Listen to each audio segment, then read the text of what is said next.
ছেঁড়া ময়লা পোশাক পরে এক তরুণী ইংরেজিতে নানা প্রশ্নের উত্তর দিচ্ছেন। কৌতূহল বাড়ে আশেপাশে থাকা লোকজনের।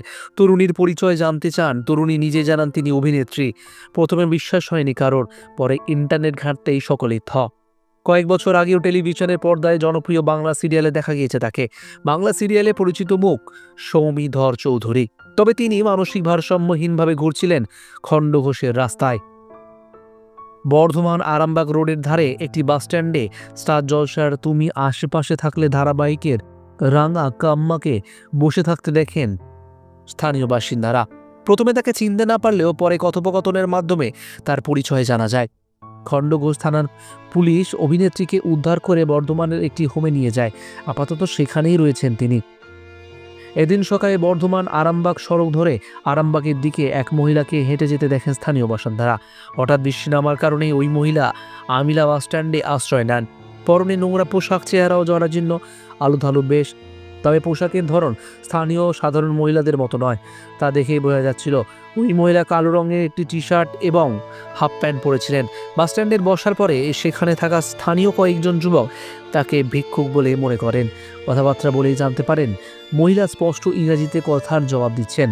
নিজের পরিচয় দিয়ে তিনি জানান, আমার নাম সৌমিধর চৌধুরী, আমি বাংলা সিরিয়ালে অভিনয় করি। স্থানীয় কয়েকজন যুবক ইন্টারনেটে সার্চ করে দেখেন ওই মহিলা যা বলছেন তা হুবহু সত্যি।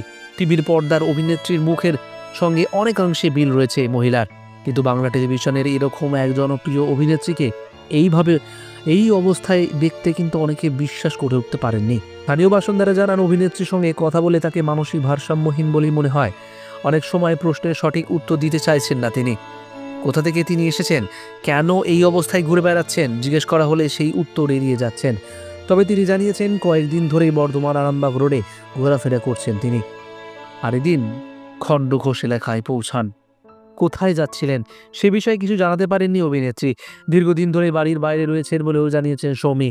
তার কাছে থাকা একটি নম্বরে স্থানীয়রা ফোন করে জানতে পারেন সেটি কোনো গাড়ি চালকের। তিনি অভিনেত্রীকে শেষ বোলপুরে ছেড়েছিলেন। সৌমি জানিয়েছেন তিনি বোলপুরে গিয়েছিলেন, সেখান থেকে তিনি বর্ধমান এসেছেন। কলকাতার বেহালায় তার বাড়িও রয়েছে। বাড়িতে কে কে রয়েছে সেই বিষয়ে স্পষ্ট কিছু তিনি জানাতে চাননি। অভিনেত্রী বলেন, সব ভাগ্যের ফের, সব মানুষকে এই চক্রের মধ্যে দিয়ে যেতে হয়। দীর্ঘদিন ধরেই অভিনয় জগতের সঙ্গে যুক্ত সৌমিধর চৌধুরী। বিভিন্ন চ্যানেলে পার্শ্ব চরিত্রে অভিনয় করেছেন, ছোট পর্দার পাশাপাশি মঞ্চে অভিনয় করেছেন সুমি। জানা যায় 2025 সালে জানুয়ারি মাসের একটি নাটকের দলের সঙ্গে যুক্ত ছিলেন অভিনেত্রী। তবে হঠাৎ কেন এই অবস্থা হলো অভিনেত্রীর, কৌতূহল টলিপাড়ায়।